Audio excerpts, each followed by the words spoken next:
그래 이러다 보니까는 이들한테 그러니까 대부분 그러니까 우리나라의 소득 불평등이 하위층에는요 누가 구성하고 있냐? 나이 많으신 분들이 차지하고 있어. 나이 많으신 분들이. 그러니까 제가 전에 불평등이라는 것이 기본적으로 굉장히 이 극우와 파쇼와의 저거를 하고 있다고. 그리고 지난번에 제가 이제 그런 얘기 했잖아요. 새로운 다자주의 틀인 G10을 그러니까 우리가 확장 개편해서 만들자 그랬잖아요. 이걸 제가 얘기할게요. 여러분들 G10 가자 그러니까 G10을 우리가 적극적으로 가자니까 어떤 분은 아이씨 중국이 그러면 싫어할 게 아니냐 그러는데 우리가 왜 중국 눈치 보고 살아야 돼요? G7은요 여러분 첫 번째 군사 안보 협의체가 아닙니다. G7 멤버 국가들 중에서 독일이나 프랑스 이런 나라 있잖아. 이런 나라들이 반중국가 아니거든. 반중국가 아닙니다. 예? 이건 뭐냐면 국제 질서를 같이 그러니까는 미국 혼자서 안 되니까 파트너를 그러니까 이렇게 만들어 놓은 거예요. 자, 그 다음에 이제 우리가 가는 이유는 뭐냐면요. 이걸 생각해 보셔야 돼요, 여러분들. 우리 사회 속에서 파쇼와 극우와의 가장 대표적인 이 프레임이 뭡니까? 종북 좌파. 종북 좌파죠. 이거 왜 생겼는지 아세요? 제가 좀 쉽게 비유를 하면 이런 겁니다. 우리가 개인적으로 사람들 같은 많은 쪽에서 거래를 하고 협상을 하고 뭐 그럴 때 거래를 한번 보시게 되면요. 어떤 사람과 내가 거래를 했는데 결과가 내가 볼 때는 결과가 굉장히 공정했다고 느껴. 결과가 협상 결과가. 그럼 상대방도 공정하다고 생각할까요? 아니에요. 상대방은 자기가 미쳤다고 생각해요. 가능성이 커요. 내가 좀 미쳤다고 생각할 때 상대방은 공정했다 이렇게 생각합니다. 둘 다 공정한 거는요. 이건 거의 불가능합니다. 네? 무슨 말인지 아시겠어요? 내가 공정했다고 느끼면은 상대방은 있잖아요. 자기가 손해봤다고 생각한다고요. 네? 내가 좀 미쳤다고 생각할 때 상대방은 공정하다고 생각하는 이게 우리가 상대 관계 속에서 균형적인 사고인 겁니다. 근데 우리가 역대 민주정권들, 특히 노무현 문재인 정권에서 우리가 정부가 그러니까 공식적인 그러니까 그런 이 워딩을 썼든 안 썼든 간에 균형예교를 이렇게 인식이 돼 있잖아요. 균형예교의 대표적인 게 뭐예요? 우리가 그래가지고 안미 경중, 안보는 미국과 경제는 중국과, 에? 그러는데 사실은 노무현 문재인 정권도 기본적인 그러니까 우리가 이 한미 관계를 기초로 설정하고 중국과는 그러니까 우리가 그냥 사이좋게 지낸다 했습니다. 한미는 동맹이니까는. 근데 이제 이게 균형예교로 이렇게 했잖아요. 균형예교로 간다면 아까 앞에서 얘기했듯이 균형이라는 것은 갑자기 친중으로 이게 공격받을 수가 있는 거야. 친중으로.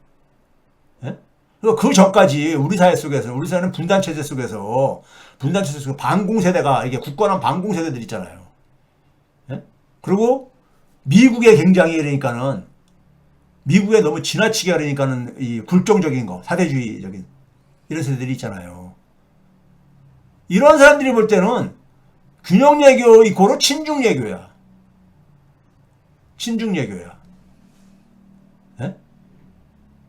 그 친중이라는 건 바로 뭐냐? 거기다가 이제 김대중 정부 이래 우리나라의 이 한반도 정책은 햇볕 정책이 민주정권에 적어졌잖아요. 예? 기본적인 방향이 있잖아. 그러니까 친중은 친북인 거야. 예? 북한 퍼주기 뭐 이런 식으로 가면서요. 그러니까 균형 예교를 가지고 종북 좌파 프레임을 그러니까 이걸 갖다 씌운 거야. 갖다가 이렇게 가지고 예? 친중 이꼬로 친북. 그래서 얘네는 종북 좌파다. 이렇게 간 거예요. 그렇죠? 그렇죠. 그런데 여러분들 이 G10에 들어가게 되면은 G7 멤버 국가들을 가지고 그러니까 멤버 국가들을 가지고 우리가 친중은 아니잖아. 여기 이 국가들은. 네? 아니잖아요. 그렇죠?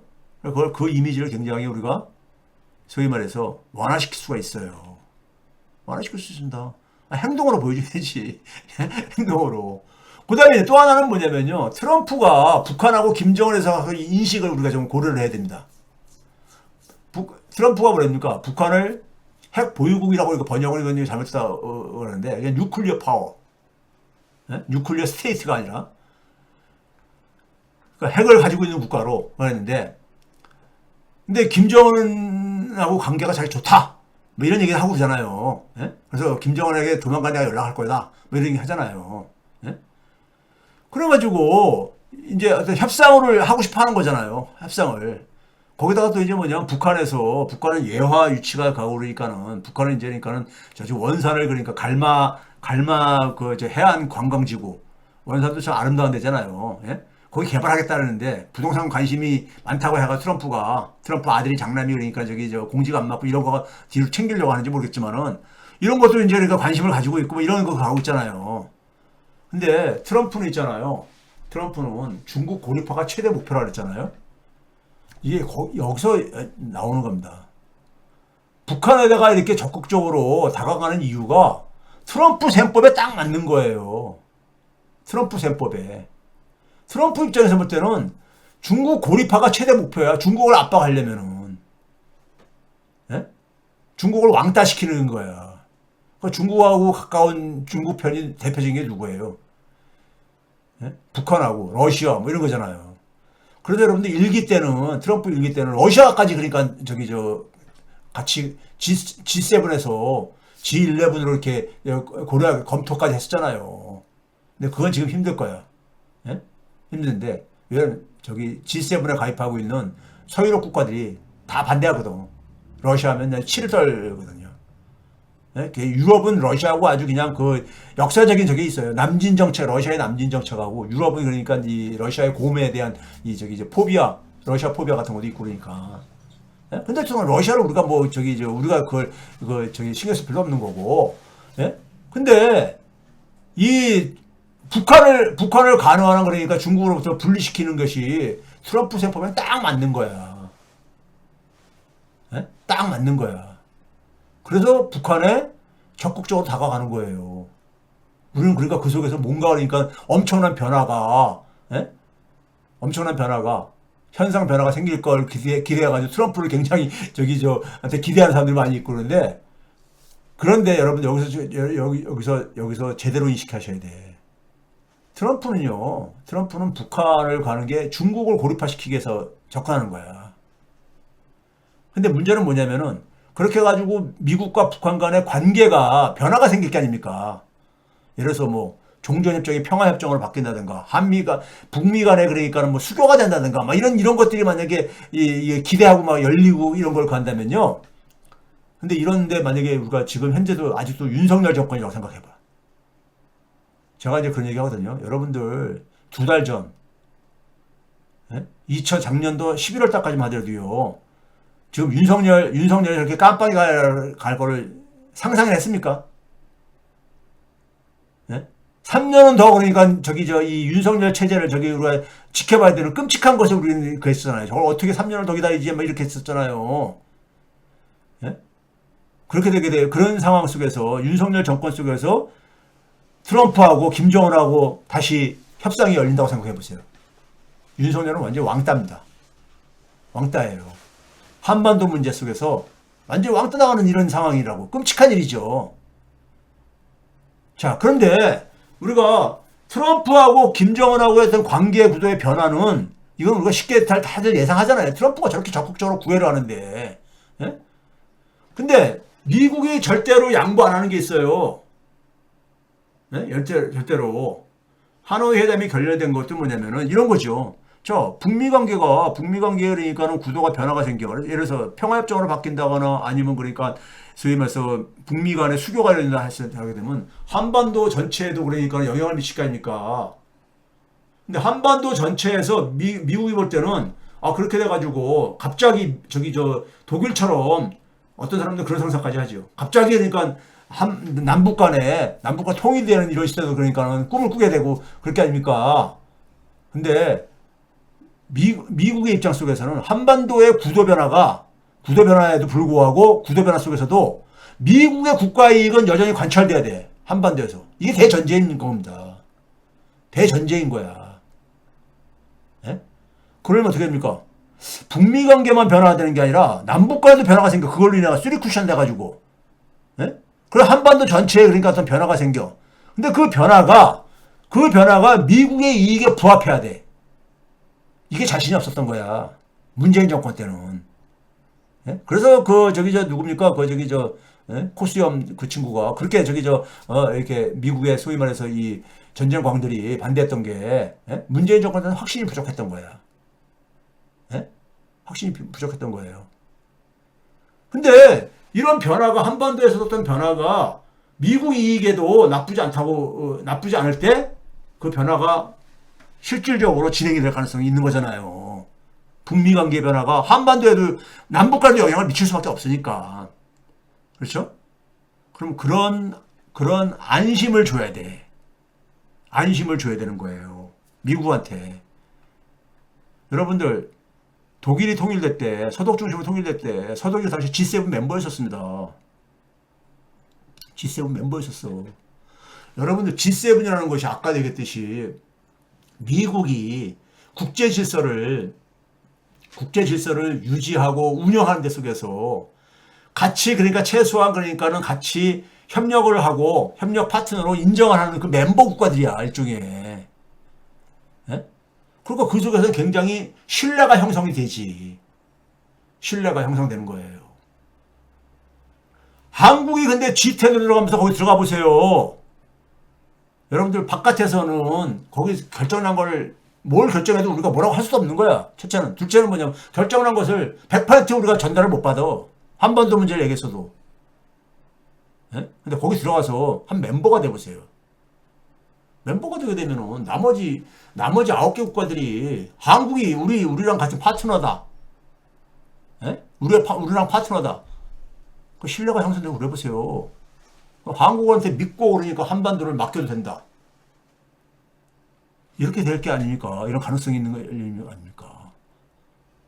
트럼프 2.0 시대 속에서 한반도에 그러니까 우리가 변화를 줄 수 있는 북미 관계의 변화를 한반도 변화로 그러니까 우리가 만들어내려면요, 우리 반드시 G10에 들어가야 된다는 게 제가 지난번에 얘기를 한 거예요. 예? G10에 들어가야 되는 거야. 거기다가 또 하나가 뭐가 있냐면요, 그게 이제 중요한 부분인 겁니다. 미국의 워싱턴 엘리트들이 그러니까 신뢰를 얻어야 되는 거야. 그래서 이걸 택중요로 제가 비교했던 거 아닙니까? 그렇죠? 서독주도의 독일 통일과 흡사한 서독이 주도로 독일 통일이 될 때는 뭡니까? 영국과 프랑스가 반대를 안 한 거야. 같이 G7의 멤버들이니까. 예? 같은 멤버 국가들이면은 그래도 어쨌든 간에 좀 신뢰가 그 속에서 신뢰를 이제 많이 형성되게 되면은 믿을 수 있을 게 아닙니까? 한반도 통일해야 되잖아요. 예? 통일해야 되잖아. 거기다가 뭐냐면은 트럼프가 다자주의 싫어한다 했잖아요. 다자주의를 싫어한다 했잖아.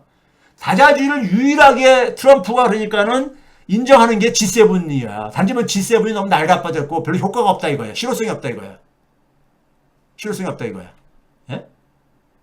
실효성이 없다고 보는 거죠. 그러니까 트럼프 입장 속에서는 미국 워싱턴 엘리트들이 가지고 있는 게 생각이 뭐냐면요. 아, 이게 지금 러시아, 중국 이렇게 가는 상황 속에서 이제는 미국이 이걸 관리하려면은 전통적으로는 그러니까 나토 중심으로 그러니까 G7과 나토 중심으로 이렇게 했는데 아시아도 그러니까 이게 그될 게 아닙니까? 아시아의 쿼드라고 있잖아요. 쿼드. 4개 국가. 미국, 일본, 그 다음에 인도, 호주, 4개 나라 이게 있잖아요. 네? 쿼드를 이거를 긴밀하게 결합시키고 싶어 하는 거 아니야. 나토하고 이거를. 지금 유럽의 안보 체제를 그러니까 아시아에도 그러니까 확장하고 싶은 거 아니에요.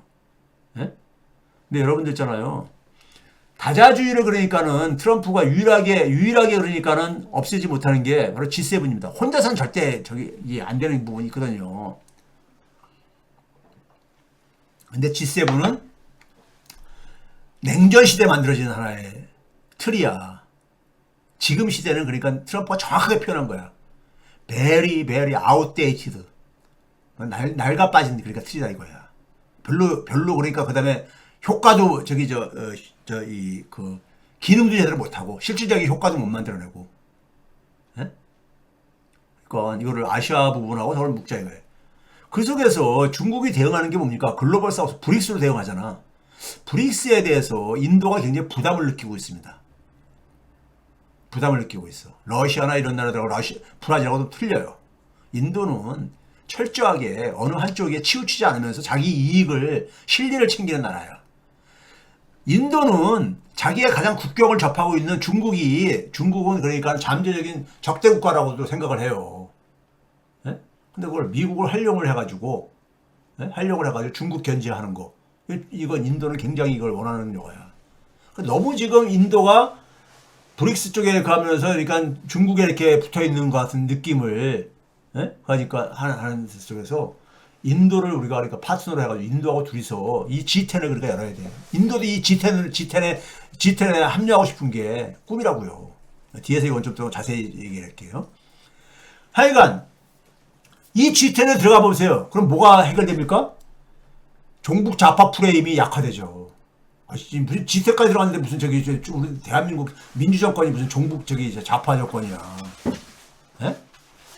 그렇죠? 이 반중 혐오까지 지금 이렇게 발전하고 있잖아요. 근데 G7이나 G10은 기본적으로 거기를 우리가 친중이라고 볼 사람은 한 사람도 없잖아. 한 사람도 없잖아요. 종북 좌파 프레임도 약화시키고 한반도 그러니까는 이 지형 변화에 북미 간의 관계 변화를 적극적으로 그러니까 우리가 활용할 수 있는 이 틀도 된다 이겁니다. 자, 그 다음에 이제 우리가 눈앞에 닥친 그러니까 우리가 트럼프가 지금 이제 그러니까 본격적으로 지금 나프타 관계 국가들 캐나다하고 멕시코하고 지금 이제 관세 전쟁을 지금 본격화되고 있잖아요. 예? 여기서 우리가 어떻게 대응을 해야 되느냐? 우리는요, 저는 굉장히 우리 천우신조라고 생각해. 천우신조요.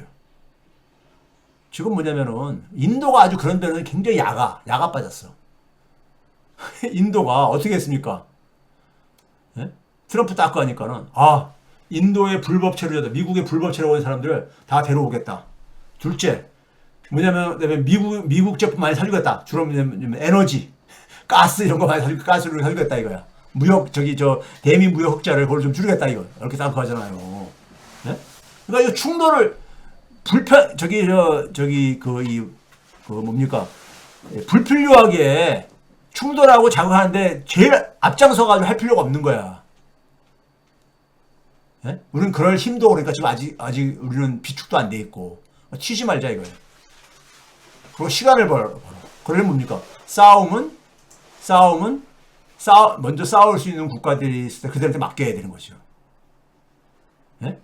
그럼 이거는 다자주의 필요할 게 아닙니까? 지금 한국 경제가 트럼프 리스크가 추가되면은 한국 경제는 바람 앞에 등불 신세야 지금요. 등불 신세입니다. 자, 이게 미국 무역 적자가 11월께 아직 집계가 안 돼가지고 11월까지만 이렇게 낸 걸 보게 되면요. 이거 봐보세요. 한국이 한 7번째로 많이 무역 흑자를 내고 있어. 그리고 지난 그러니까는 소위 말해서 트럼프 임기 끝나고 난 이후에 한국이 제일 많이 그러니까 올라간 나라 중에 또 한 나라야. 무역 흑자가요. 그러니까 한국은 어찌됐든 간에 한국의 무역 흑자는 타겟이 될 수밖에 없어요. 될 수밖에 없습니다. 그런데 지금 제가 말했잖아요. 먼저 튀지 말자 했잖아요. 근데 우리가 굉장히 다행인 건 뭐냐면요. 지금 우리나라 사실상 정부가 없는 나라잖아. 네? 정부가 없는 나라야. 정부가 공백이 상태야. 대통령이 지금 없으니까. 그렇죠? 그러니까 미국이 우리한테 뭘 그러니까 얘기할 수도 없어. 최상목한테 무슨 결정권이 뭐가 있어요. 어차피 새 정권을 하고 이제 가야 되는데 새 정권이 들어설 때까지 시간을 우리가 버는 거야. 만약에 이게 윤석열 체제라고 생각해보세요. 끔찍한 겁니다. 그럼 바로 지금 이제 청구서가 날라올 거야. 윤석열한테. 날라왔을 거야. 근데 지금 대통령이 없다 보니까는 공백 상태다 보니까 청구서를 못 보내는 거야. 미국이 지금. 예? 더군다나 뭐냐면 우리는 이번에 어쨌든 민주정권으로 정권 교체가 굉장히 이 가능성이 높은 상태 속에서 트럼프도 올해 출발했잖아. 대한민국에도 그러니까 윤석열 정권이 앞으로 그러니까 만약에 올해 벌써 한 2년 더 한다고 해서 생각해보세요. 끔찍한 일이야 이거는요. 근데 민주정권으로 바뀐다고 생각해보세요. 이거를 천우신조라고 하는 이유가 제가 그래서 그런 거예요. 윤석열이 비상계엄 선포했을 때 제가 이게 천우신조다 했던 이유가 바로 그거예요. 예? 천우신조라고. 지금 우리는 시간을 벌 수 있는 거야. 이 정치적인 공백 상태 속에서. 지금 근데 트럼프가 지금 캐나다하고 멕시코하고 지금 이제 붙었잖아, 실제로. 붙었잖아요. 트럼프가 관세를 부과 25% 한다니까는 캐나다 총리가 지금 저기 티르도는 사실상은 지금 이제 식물 총리이고 그런데 그 지금 새로 저기 총리로 유력하게 되는 그 과거 재무장관 했었던 예? 여성분이던데 그분이 그랬잖아. 가장 아픈 데를 공격을 해야 된다고 하면서 예? 테슬라 차에다가 100% 관세 부과하겠다. 가장 아픈 데시. 머스크가 그러니까 트럼프의 저거니까, 파트너니까는, 예? 테슬라 차에다가 100% 관세 부과하겠다. 그 다음에 미국산 주류. 술에다가도 100% 관세 부과하겠다. 뭐 이런 식으로 가잖아요. 이게 로비단체가 술에 많이 관련돼 있으니까. 트럼프를 지지하는 거에. 그 멕시코에도 하니까 멕시코도 뭐냐면 보복 관세 하겠다. 똑같이 하겠다. 이렇게 하고 앉아있거든요. 이렇게 하고 있잖아요. 지금 여기서 싸움이 어르르르 붙은 거야. 그러니까 트럼프가 뭐냐면, 니네들 보복관세 해? 그럼 진짜로 세게 할 거야 하면서 하잖아요. 이러면서 이제 서로 이제 피를 흘리는 상황이 생기는 거예요, 지금요. 예? 이게 지금 뭐냐면, 북미에서 먼저, 그러니까는 지금 이 북미가 캐나다하고 이 멕시코는 미국의 가장 그러니까는 이 필요로 하는 파트너 국가라고. 예, 미국의 국경선이 이게 맞닿아오고 있는 나라이기 때문에 가장 중요한 나라죠. 미국에 있어서는 가장. 근데 이들 나라하고 지금 그러니까 이 전쟁이 붙은 거야. 근데 이런 상황 속에서 미국의 유명한 싱크탱크 있죠. PII라고 그 경제연구소. 예? 유명한 연구소입니다. 여기서 이런 보고서를 냈어. 뭐냐면은, 캐나다하고 멕시코에다가 25% 관세 부과하게 되면은 세 나라 다 그러니까는 경제 박살난다. GDP가 그러니까 다 이렇게 여기에서 이렇게 다 밑으로 내려가잖아요. 미국이 상대적으로 덜 보지만은 어쨌든 미국도 그러니까 상처 본다 이거야. 미국도요. 한 2천억 달러 그러니까는 줄어든다 이거예요. GDP에서. 그다음에 인플레도 그러니까 멕시코, 캐나다가 미국보다 크지만은 미국도 인플레 증가한다 이거예요. 예? 증가한다 이거야. 자기들 실증 분석 해보니까는 예? 시뮬레이션 해보니까는. 예? 그러니까 이렇게 되게 되면은 미국 국민들도 안 좋아하지. 이렇게 되게 되면요. 예? 거기다가 중국하고도 할 때도 미국도 굉장히 타격을 본다 이거야. 예? 타격을 본다 이거예요. 중국만 타격 보는 게 아니라 인플레는 그러니까는 사실 이 미국이 크게 중국에다 대해서 관세를 했을 때 크게 거의 중국과 비슷하게 미국이 이 인플레가 올라간다 이거예요. 예? 올라간다 이거야. 그러니까 종합적으로 보게 되면은 GDP 감소율이 미국이 더 커. 미국이 더 커. 미국은 뭐냐면 캐나다, 멕시코까지 하고 있으니까 중국뿐만 아니라 예? 중국보다 미국이 더 GDP 감소율이 크다 이거예요. 예? 그건 서로가 같이 피를 흘리는데 중국이 그러니까 지금 여유를 부리는 이유가 그래서 그런 겁니다. 여유를. 자, 그 다음에 이제 이런 상황 속에서 미국은 언론이 월스트리트저널은 굉장히 보수적인 이제 경제 신문이잖아요. 월스트리트저널에서 엊그저께죠. 아주 그냥 이 아프게 때렸어. 제목 사설로요. 월스트리트저널에서. 제목을 봐보세요. The dumbest trade war in history. 역사상 가장 멍청한 무역전쟁을 트럼프가 지금 하려고 하고 앉았다 이거야. 역사에서 가장 멍청한 무역전쟁이다 이거야. 예? 그래서 트럼프가 지금 핑계를 중국이나 지금 캐나다, 멕시코에서 지금 펜타닐, 마약이 지금 이렇게 들어오고 있다 이거야. 우회로 해가지고. 그래서 관세를 부과한다 그러는데 야, 마약이라는 것이 이게 수십 년 동안 미국으로 유입되어 온 건데, 그리고 이건 미국에 수요가 있어서 그러는데, 이걸 관세 매긴다고 해서, 이 마약이 안 들어오겠냐, 얘가 미국에. 미국 사람들이 원하는 사람들이 시장이 이렇게 있는데, 예? 그러니까 무슨 엉뚱한 쉽게 얘기하면 이런 표현이 됩니다. 무슨 개소리냐 이거지. 그러니까요. 월스트전에서 그런 게 무슨 마약 때문에 무슨 뭐 저기 이 관세를 매긴다는 게 이게 말이 되는 얘기냐 이렇게 딱 시작을 해요.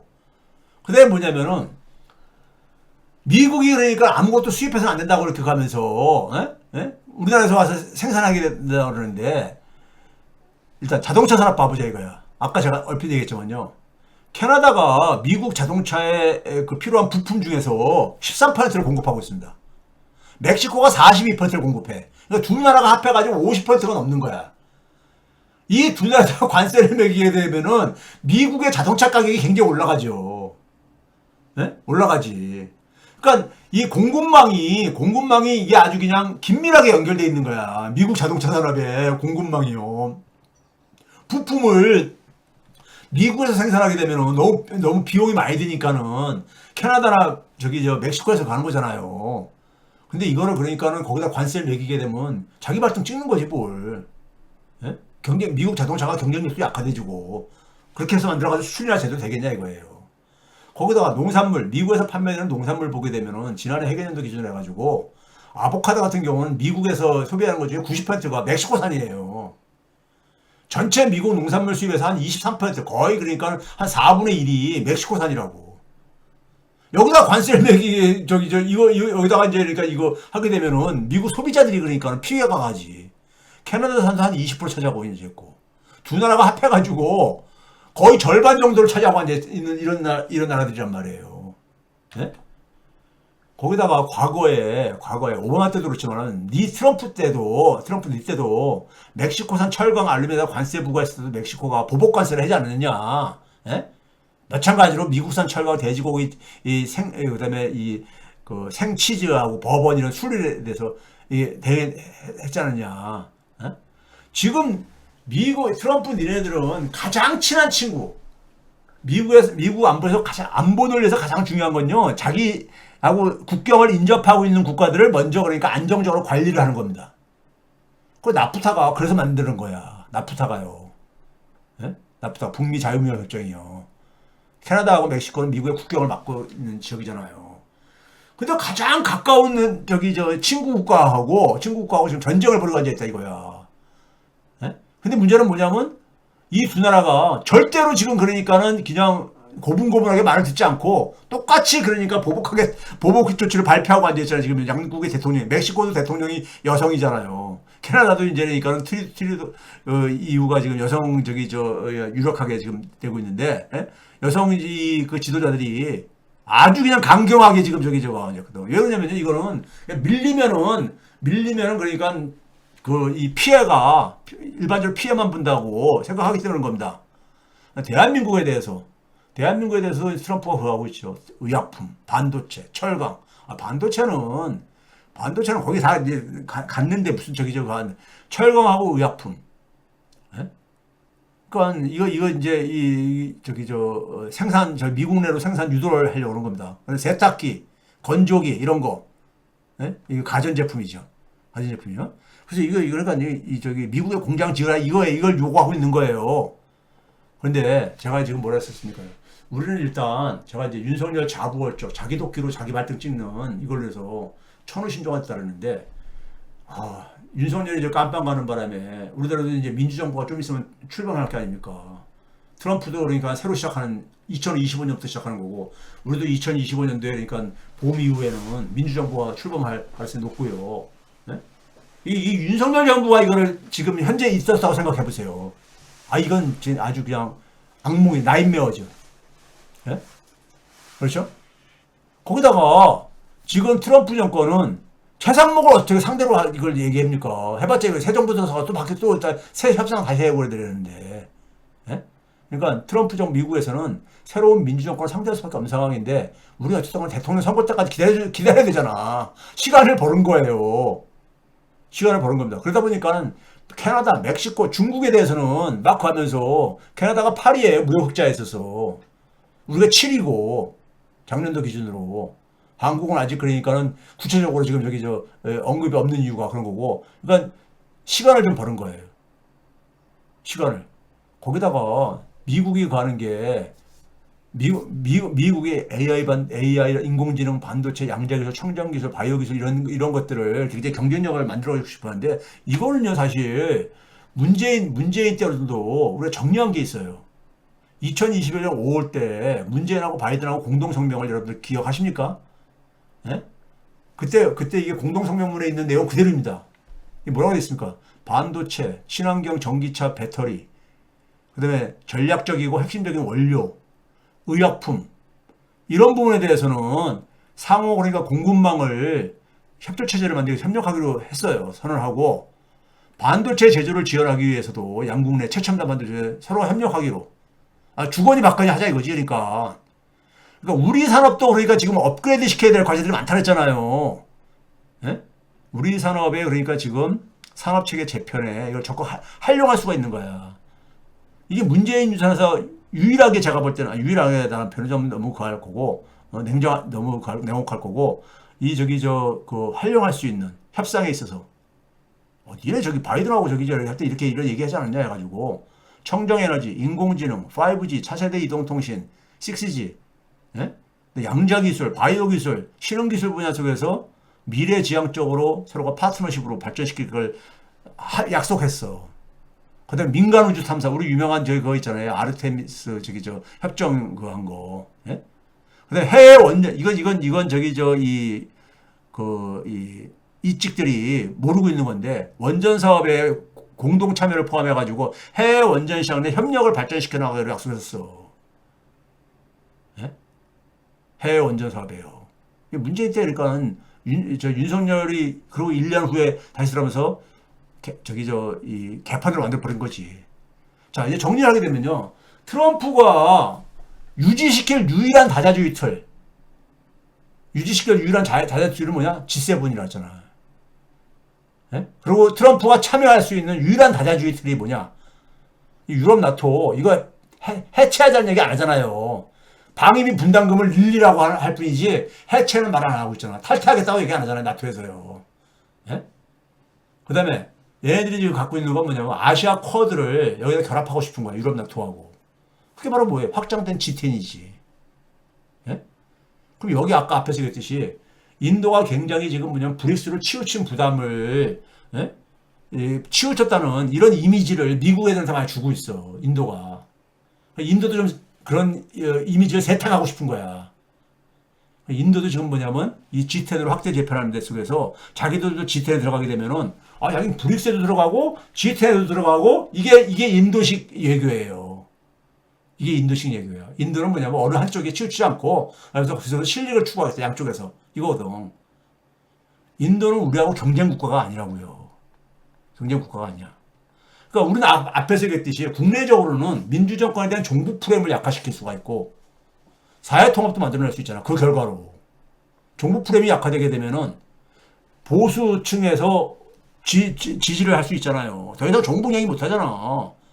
G10 멤버 국가한테 G10 멤버에 참여한 정권한테 어떻게 종북을 얘기를 해. 그리고 대외적으로는 이 틀 속에서 트럼프 압박을 나머지 여기 8개 국가하고 공동 대응할 수 있는 거야. G10에 들어와 있는. 예? 여기 8개 국가들이 대부분 무역 흑자를 보는 나라들이야. 미국에 대해서. 크게. 그 다음에 가장 핵심적인 건 뭐냐. 한일 관계 성격을. 한일 간에 지금 어떻습니까? 한미일 이 안보협력체 속에서 미국이 제일 위에 큰 형님. 근데 일본이 중간 보스. 세 번째가 맨 바닥에 돌격부대로가 한국이 규정돼 있잖아. 근데 여기 들어가게 되면 G10에 들어가게 되면 일본과 한국은 수평적인 관계가 되지. 수평적인 관계가. 예? 그렇잖아요. 예? 수평적인 관계가 되잖아. 그리고 이거에 대해서 일본이 반대할 명분이 없어요. 왜? 윤석열 때 서로 너무 밀착돼 버렸잖아. 일본하고 한국이. 그걸 우리가 활용하자 이거예요. 근데 북미 관계 변화 속에서 한반도 변화를 만들 기회를 그러니까 우리가 예? 주도적으로 창출할 수 있잖아요. 그 G10 거기다가 그럼 우리는 그러면 이렇게 너무 이 미국 일방적으로 하냐? 아니죠. 우리 G20 멤버잖아. G20도 별로 미국이 안 좋아하지만은 G20을 없앨 수 없어. 자기들이 만든 거거든. G20 부시 때 공화당이 만든 거거든. 예? 그렇죠? 그 속에서 글로벌 사우스를 하고 우리가 관계를 가면 돼. 그리고 또 뭡니까? 기존에 있는 거 아세안 플러스 3라는 게 있잖아. 한미일. 이걸 해가지고 중국과 관계를 그러니까 예? 협력적인 관계를 가면 되는 거예요. 그래서 문재인 때 그러니까 신남방 신북방이 있었잖아요. 이게 제가 제일 처음으로 광국에서 아시아 네트워크를 만들어야 된다는 얘기를 했었거든요. 이 아시아 네트워크가 뭐냐면 중국을 둘러싼 나라들 있잖아요. 중국을 둘러싼 나라들. 예? 남쪽으로는 뭐냐면 인도하고 아세안 국가들이 되게 중국하고 국경하고 이렇게 연결되어 있는 데고, 북쪽으로는 뭐냐면요. 북쪽으로는 어떻습니까? 러시아하고 중앙아시아 국가들. 이거를 우리가 아시아 네트워크를 그러니까 우리가 만들자. 예? 아시아 네트워크로 이렇게 만들자 이거예요. 이 나라들 공통적인 건 뭐냐면요. 중국에 대한 그러니까 이 견제. 근데 힘들이 없어. 개별적으로는. 그렇죠? 이들하고 같이 그러니까 우리가 이걸 하게 되면은 우리가 무슨 뭐 그러니까 G10에 들어갔다고 해가지고 예? 거기만 쳐다보고 있는 거 아니잖아. 미국만. 예? 이런 적극적인 그러니까 다자주의 틀들을 그러니까 우리가 공간을 만들어내야 되는 거예요. 공간을 만들면서 뭐냐면 그 미국이 트럼프가 이제 그러니까 막 보복 관세 매기고 그럴 때 이제 불만들이 막 여기서 쏟아져 나올 게 아닙니까? 예? 그때 그러니까 거기 그 불만을 하는 국가들하고 같이 공동 대응으로 해야 된다 이겁니다.